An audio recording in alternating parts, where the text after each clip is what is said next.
बहुत स्वागत है आपका हमारे इस हेल्थ अवेयरनेस प्रोग्राम में।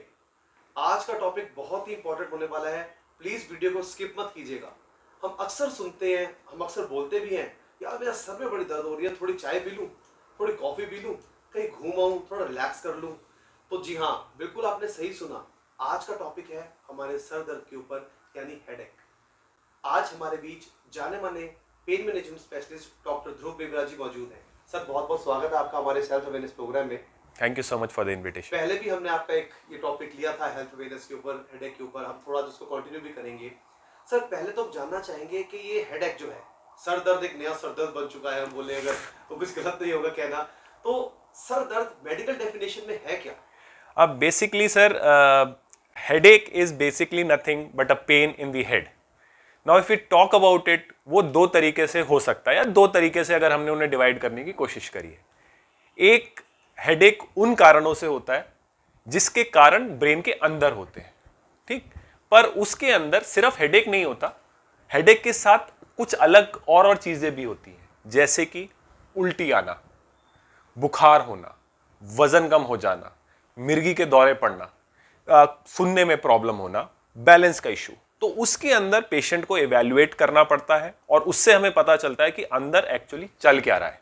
सर अभी आपने कहा सिम्टम्स जो बताए कि अलग अलग तरह का होता है, इसका मतलब आप ये कहना चाहते हो कि there are different types of headaches? Yes. थोड़ा सा ब्रीफ कर सकते हैं कि 5-6 तरह के हेडेक्स किस किस तरह के होते हैं, अगर आप ब्रीफ लें? हाँ बिल्कुल, thank you so much sir. Sir जो अभी मैंने डिस्क्राइब किया, जिसमें हेडेक के अंदर ये सारी चीजें होती हैं, इनको हम कहते हैं सेकेंडरी हेडेक। सेकेंडरी मतलब कोई बीमारी जिसकी वजह से हेडेक हो रहा, पर ये उतने कॉमन नहीं है। लोगों में बहुत धारणाएं हैं इसको लेके, कभी कोई कहता है कि मुझे ट्यूमर है, वो है, बट वो बहुत बहुत रेयर कंडीशंस में होता है। जो ज्यादा कॉमन टाइप का हेडेक है, जिसको हम प्राइमरी हेडेक कहते हैं, जिसके अंदर इस तरह की साथ वाली तकलीफ नहीं होती, सिर्फ पेशेंट को हेडेक होता है। उसके अंदर आम भूलचाल में सबसे कॉमनली जैसे हम बात करते हैं कि जी मुझे माइग्रेन है, तो माइग्रेन भी एक तरीके का प्राइमरी हेडेक है। दूसरा एक होता है टेंशन टाइप हेडेक ना। अब एक चीज बड़ी इंटरेस्टिंग है जी, ये टेंशन जो है वो मेंटल टेंशन की बात नहीं हो रही है, ये मसल टेंशन की बात हो रही है। ठीक है। और तीसरा इसी तरीके का होता है क्लस्टर हेडेक, जो कि रेयर टाइप का होता है, बट वो भी एक तरीके का प्राइमरी हेडेक है, जिसके अंदर सिर्फ प्रेडोमिनेंटली एक हेडेक वाली ही मतलब तकलीफ होती है। एंड देन उसके बाद हम हिस्ट्री से काफी कुछ इनके बारे में पता कर सकते हैं। तो सर जैसे आपने अभी हमें 2-3 तरह के हेडेक्स के बारे में बताया, तो सबके सिम्टम्स भी अलग अलग होते हैं? देखिए बिल्कुल, पेन के अंदर और खासकर की प्राइमरी हेडेक के अंदर जो सारा वो कहते हैं ना जादुई चाबी जो है, वो सिर्फ हिस्ट्री में है। कोई इन्वेस्टिगेशन प्राइमरी हेडेक के डायग्नोसिस में काम नहीं करती है। इंटरनेशनल ऑर्गेनाइजेशंस ने प्रॉपर क्राइटेरिया बना रखे हैं जिनसे हमें पता चलता है। जैसे उदाहरण के तौर पे अगर हम माइग्रेन की बात करें, तो माइग्रेन के अंदर पेशेंट को कुछ मिनटों से लेके घंटों तक का दर्द होता है, स्पास्मोडिक पेन होता है, मतलब थ्रॉबिंग पेन होता है, बहुत सीवियर काइंड ऑफ पेन होता है। टेंशन टाइप हेडेक के अंदर दर्द की ड्यूरेशन लंबी होती है और मध्यम मध्यम सा दुखन की तरह पूरे सर के चारों तरफ होता है।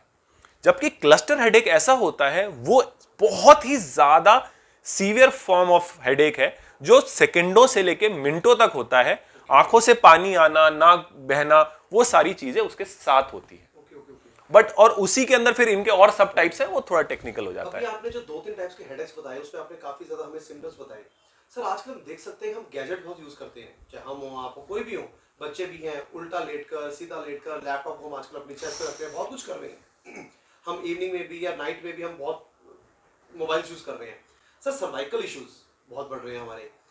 एक होता है सर्वाइकोजेनिक हेडेक। हाँ जी। तो सर्वाइकोजेनिक हेडेक या नॉर्मल हेडेक या सर्वाइकल स्पाइन इश्यूज या मसल टेंशन, क्या हम सब मिक्स कर सकते हैं एक लेमैन अगर बोले तो? ये आप क्या कहते हो, सर्वाइकोजेनिक हेडेक क्या होता है? वेरी गुड क्वेश्चन जी। Cervicogenic headache is the right technical term. आजकल ना आप हर दूसरे बंदे से कहो क्या हो गया जी, मुझे सर्वाइकल हो गया, वो फैशन सा हो गया। बिल्कुल।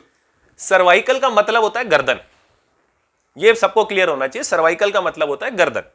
अगर आपके गर्दन का दर्द है जो कि सर की तरफ आ रहा है, उसको हम आम भाषा में सर्वाइकोजेनिक हेडेक कहते हैं। ठीक है ना। तो वो मुझे सर्वाइकल हो गया, सर्वाइकल में कई बार नस दबती है तो दर्द हाथों में भी आता है, वो सर्वाइकल रेडिकुलोपैथी होती है। सर्वाइकोजेनिक हेडेक का मतलब है गर्दन का दर्द जो सर की तरफ आ रहा है, उसको हम सर्वाइकोजेनिक हेडेक कहते हैं।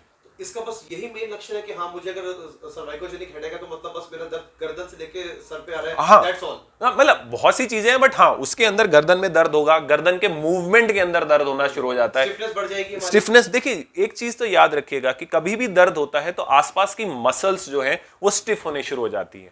अब उसके अंदर क्या होता है कि हम क्योंकि दर्द इग्नोर करते हैं, और जैसे आपने कई लाइफस्टाइल चीजों के बारे में हमसे बात करी, तो उनसे हम उस चीज को, जो छोटी सी चीज है, उसको क्रोनिक बना देते हैं। उसी वजह से जो दर्द सिर्फ गर्दन तक रहना चाहिए वो गर्दन के इस हिस्सों में मतलब शोल्डर तक आना शुरू हो जाता है, और धीरे धीरे हमारे पास पेशेंट्स आते हैं, वो कहते हैं जी मुझे यहां से लेके यहां तक हो जाता है। और जैसे आपने कहा था कि वो एक कॉम्प्लेक्स भेलपुरी सी बन जाती है, जिसके अंदर पेशेंट को गर्दन में भी दर्द है, सर में भी दर्द है, शोल्डर में भी दर्द है, स्टिफनेस भी है, बट कहीं ना कहीं एज यू राइटली सेड, और आपने उसके ऊपर इशारा भी किया कि it is related to the lifestyle that we have. Sir हमने अभी बात करी स्टिफनेस के ऊपर, बात करी हमने अभी, बात करी हर तरह के मसल टेंशन की बात करी, तो जाहिर सी बात है जब मुझे या किसी को भी कॉमन पर्सन को दर्द होगा तो नेचुरली बात है मैं पेन किलर लूंगा, दैट्स क्वाइट ऑब्वियस। या मैं पेन किलर लूंगा या मैं कोई मसल एक्सटेंड ले लूंगा। आपको क्या लगता है कि ठीक है मेरे को 2-3 दिन लगातार पेन हुआ, मैंने दवाई खाई, मसल एक्सटेंड ली, अगर मैं इसका ओवर यूज कर लेता हूँ, ओवर यूज से चीज बढ़ सकती है लॉन्ग टाइम में, या कम रहेगी, या मैं फील फिट करूंगा? बहुत, ये बताइए। बहुत ही रेलेवेंट क्वेश्चन है जी। देखिए जी एक चीज होती है, ये लोग भूल जाते हैं कि हमें दवाई का यूज करना है, अब्यूज नहीं करना है। इनफैक्ट अब हमारे, ये इंडिया का नहीं है, वर्ल्ड ओवर है कि दवाइयों का यूज और आई वुड से अब्यूज इतना रैम्पेंट हो गया है कि आज की तारीख में हमारी अथॉरिटीज, सोसाइटीज ने एक टर्म यूज किया, मेडिकेशन ओवर यूज हेडेक। जी अच्छा। जिसके अंदर पेशेंट ने दवाइयां खा खा के, जो दवाइयां दर्द को ठीक करनी चाहिए थी, उन्हीं की वजह से आपको सर दर्द होता है। तो इस वजह से अगर आपको सर दर्द होता है, आपने एक दवाई ली, सेटल नहीं हुई, 2 दवाई ली, सेटल नहीं हुई, तो better to take seek medical advice. मतलब कोई भी हम सेल्फ मेडिकेशन लंबे टाइम तक ना करें इस चीजों में। एग्जैक्टली। देखिए जी एक तो क्या है कि पेन किलर्स या कोई भी दवाई के अपने सेट ऑफ साइड इफेक्ट्स होते हैं, ठीक है ना जी। तो एक तो उसका असर होता है, दूसरी चीज जिस चीज के लिए हम ले रहे हैं, हम जाने अनजाने में हम उसी चीज को प्रेसिपिटेट कर रहे हैं। मतलब हमें ये नहीं पता कि वो हमारा स्पेसिफिक पर्पस सॉल्व होगा या नहीं होगा। एग्जैक्टली। और आगे चल के हमारा वही दवाइयां हमारे सरदर्द को और कॉम्प्लिकेटेड कर देती हो है। सकता है सर शॉर्ट टर्म पीरियड के लिए वो चीज ठीक हो जाए, बट लॉन्ग टर्म के लिए आप कहना चाहते हैं हमें प्रॉपर मेडिकल एडवाइस लेनी ही चाहिए। डेफिनेटली नहीं, क्योंकि अच्छा पॉइंट जी, बिकॉज हमने जैसे जहां से शुरुआत करी थी इस बात की, कि जहां पे हम बात कर रहे थे कि जिस सेकेंडरी कॉजेस, कई बार सेकेंडरी कॉजेस को हम दवाइयों से दे दे के मास्क कर सकते हैं, तो इसलिए मेडिकल एडवाइस लेनी बहुत जरूरी है। बहुत अच्छा पॉइंट रेज किया कि 2 ही रीजन हम डिफाइन करेंगे, क्लासेस बनाएंगे, कैटेगरी बनाएंगे, एक प्राइमरी एक सेकेंडरी। तो जाहिर सी बात है अपने मेडिकल हेल्थ प्रोवाइडर से जरूर लिंक में रहे, टच में रहे। सर ये तो हमने बात कर ली काफी सारे कॉजेस की, सिम्टम्स की, डायग्नोसिस की।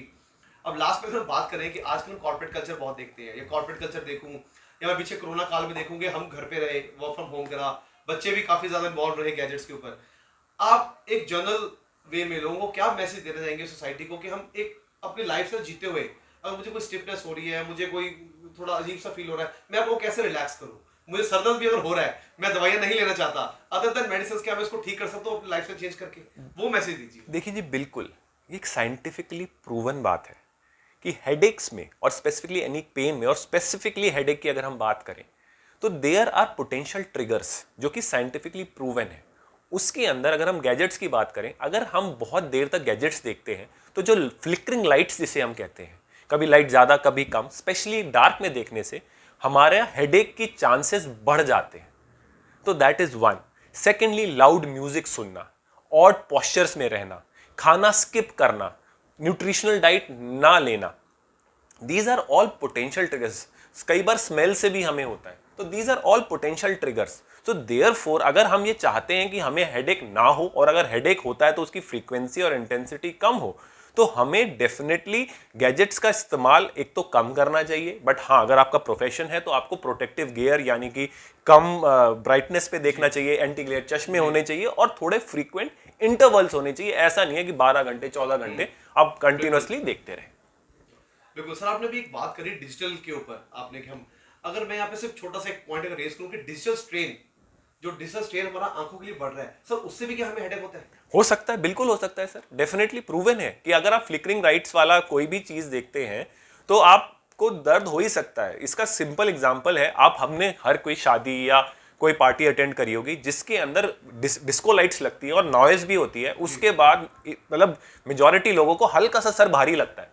अब आप यही सोचिए, आप वही चीज over and over, no doubt that it is your professional need, but उसके चक्कर में अगर आप वही चीज बार बार करें, फिर मोबाइल भी यूज करें, फिर टीवी भी यूज करें, इन सब के अंदर आप अपना एक्सपोजर इतना स्ट्रेन इतना बढ़ा रहे हैं कि आप यू आर मतलब पुशिंग योरसेल्फ टुवर्ड्स दीस कंडीशंस। तो आपका यही कहना है कि सोसाइटी को यही मैसेज रहेगा कि हम चीजें तो यूज करें लेकिन उसका बहुत लिमिट में यूज करें, अपने दायरे में यूज करें, अपने नीड के हिसाब से यूज करें और प्रोटेक्टिव मेजर्स जो भी है वो लेते रहें। तो दोस्तों ये थे हमारे बीच डॉक्टर ध्रुव बिबरा जी, जिन्होंने हमें अपना कीमती समय दिया और हमें बहुत ही अच्छी इन्फॉर्मेशन दी हेडेक के ऊपर।